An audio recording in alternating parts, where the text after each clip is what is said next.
Programme ہے پاک پتن میں، تو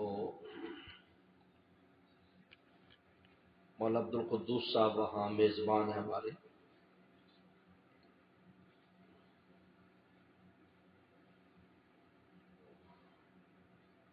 میں ان کا نمبر چونکہ سیو نہیں ہے، اس لیے انہوں نے خواب بھیجا ہے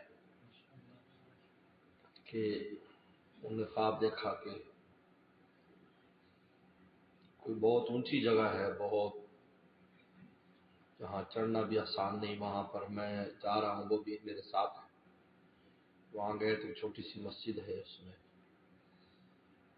ایک بزرگ تشریف فرما ہے، بہت نورانی اور بہت سفید بالکل لباس ہے.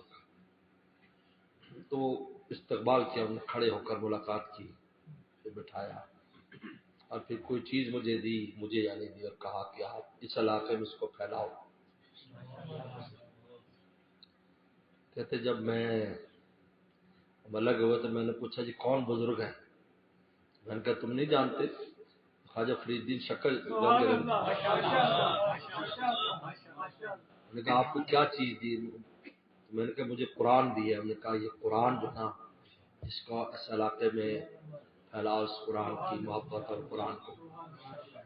اس پر وہ رو رہے تھے کہ ہم نے آپ کی بالکل قدر نہیں کی. اور یہ میں نے پہلے بھی ایک دفعہ بہت پہلے خواب دیکھا تھا کہ حضرت فرید الدین شکر گنج رحمۃ اللہ علیہ ایک جگہ پر ہیں، تو ملاقات کے لیے بہت دنیا آئی، بہت بڑے بڑے علماء کو میں جانتا ہوں وہاں آئے ہوئے تھے. تو وہ اندر جو خادم تھا، ایسے جنگلہ لگا ہوا ہے تو بند ہے اندر حضرت چار پہ.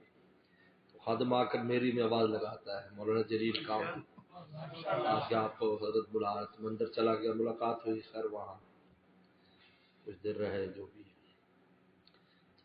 جب میں باہر آ گیا تو انہوں نے کہا ملاقات بند، اب کسی کی ملاقات نہیں، سب چلے جاؤ. اس لیے میں پاک پتن والوں سے کہتا ہوں کہ اگرچہ فیکٹری وہاں ہے لیکن اس کی ایجنسی باب نگر میں. یہ بھی انہوں نے ان کا پروگرام ہے وہاں رکھا ہوا. تو میں کہتے ہیں میں نے یہ خواب دیکھا اور میں بہت حیرت زدہ رہ گئی یہ خواب دیکھ کر. بہت شکر ہے الحمدللہ.